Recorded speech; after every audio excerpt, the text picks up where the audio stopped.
Hey guys, it is that fat worthless piece of shit. Y'all don't love me, resist. What's going on in today's video? I'm gonna be doing my Valkitty build. I know this one's been a long time coming. I meant to make it sooner, but I actually kind of forgot. Once again, I'm gonna state this isn't the best fucking build in the game, but it's enough to get you through all of the content in the game, and it's a build I personally use and enjoy. So there's a lot of yapping. There's a couple things I gotta go over, and there's a couple things I gotta add to this build and my Excalibur build that I had done for you guys in the past. First things first, we're gonna go over some abilities. Valkyr's accumulates rage when hitting or killing enemies with melee weapons, increasing her melee damage up to 300%, taking fatal damage when the rage meter is above 150%, consumes a meter, preventing death and granting invulnerability for 5 seconds. I mean, that speaks for itself. You get more damage the more enemies you kill, and if your rage meter, you have basically, it goes up to 300% max. You basically can prevent death 2 times. Warcry makes you faster, bolsters armor, and gives you a bit more attack speed. That's good on Valkyrie. Nourish, I'll cover that later. And then we're basically using Valkyr's 4 for most of this. Valkyr's 4 is also got a built-in life steal, so that'll be your life sustainability. A couple other things to keep in mind here is I got a couple buffs at the top. I obviously have energy conversion. I have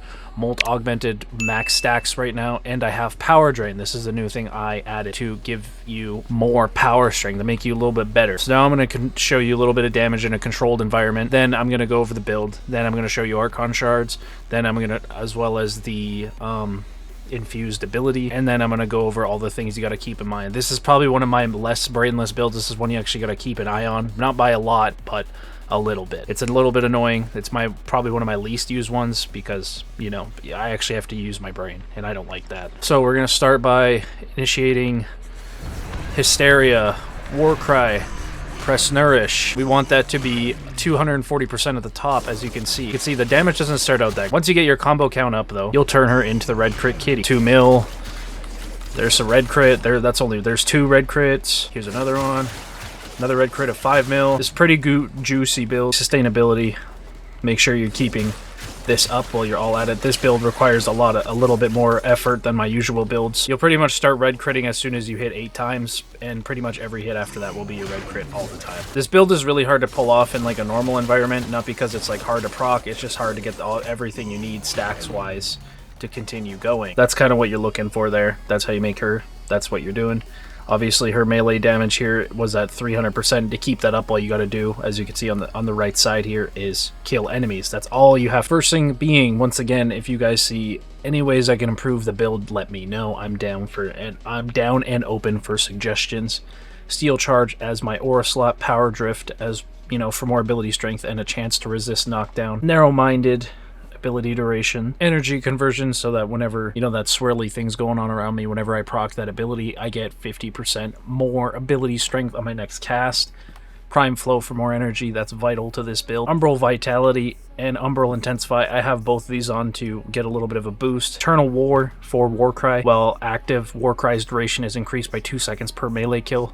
So that just gives you free attack speed, basically infinitely, while you're killing enemies. Transient Fortitude for ability strength again. Augur Secrets, Molt Augmented, you guys saw that, you know, stacks up 250 times. You know, this 250 kills gives you another 50% ability strength. Arcane Billet Claws, gain 6% ability strength for every 250 max health up to 70%. This synergizes with our Nourish, so obviously it won't be up the entire time, but more health you got going, the more damage, more power strength you will have. Then one quick thing I want to mention for every build that I've shown you so far, I've recently put on Power Drain. Next ability after Mercy Kill gains 50% ability strength. That is really good. All you have to do is a Mercy Kill, and that's easy to proc with any of your melees that you have. That's also something I've put on recently for my Excalibur. All my builds, this is a new thing I've started using, so even more power strength. Fuck yeah, baby. I just got the mod. I didn't even know it fucking existed. Now we're going to move on to our talents. Hysteria, that comes with it, Master's Edge, because I don't use Tennokai. Prime Pressure Point, Blood Rush, Organ Shatter. Because you're relying on your Warcry for your attack speed and an armor increase, you won't need to mod for attack speed at all. So you got Organ Shatter, Galvanized Steel, this is what will give you your red crits, and you have a crazy amount of critical damage while you're at it. North Wind for the cold damage, Prime Fever Strike to make viral, Primed Reach just for that little bit of extra reach. We need it. trust me. And Gladiator Rush for the combo count duration. I like this because it synergizes with Blood Rush just a little bit. It's only 10%, but if you need just a little bit of extra time, Drifting Contact is actually better for combo duration. Then Melee Exposure. This is what we're going to be reprocking Nourish every 40 seconds, but you'll be doing it every 25 seconds to keep your melee exposure up. This will give you basically Corrosive. So you have Viral and Corrosive going at the same time. One's good against, you know, Grineer and armored enemies. The other is very good against just health and shield enemies. So you got both your bases covered. Corrosive damage for free without modding for it. So that is just sex.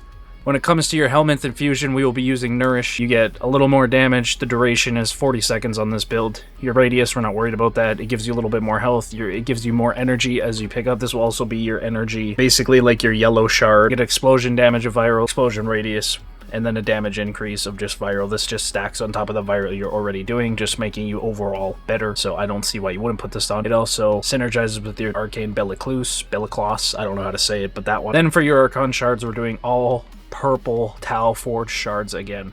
This is actually the reason this build took so long, is because I actually ran out of shards, because I don't farm shards on a daily basis. It's something I've been doing since I've started doing YouTube again. As I've stated before, if you guys see ways I can make the build even better, let me know in the comments. Now I'm going to show you guys some real testing. I'm actually going to go farm some Archon shards. Somebody say, hey, we want some pussy. There we go. Mercy kill, fine. Okay, now that everything's up, we'll proc everything.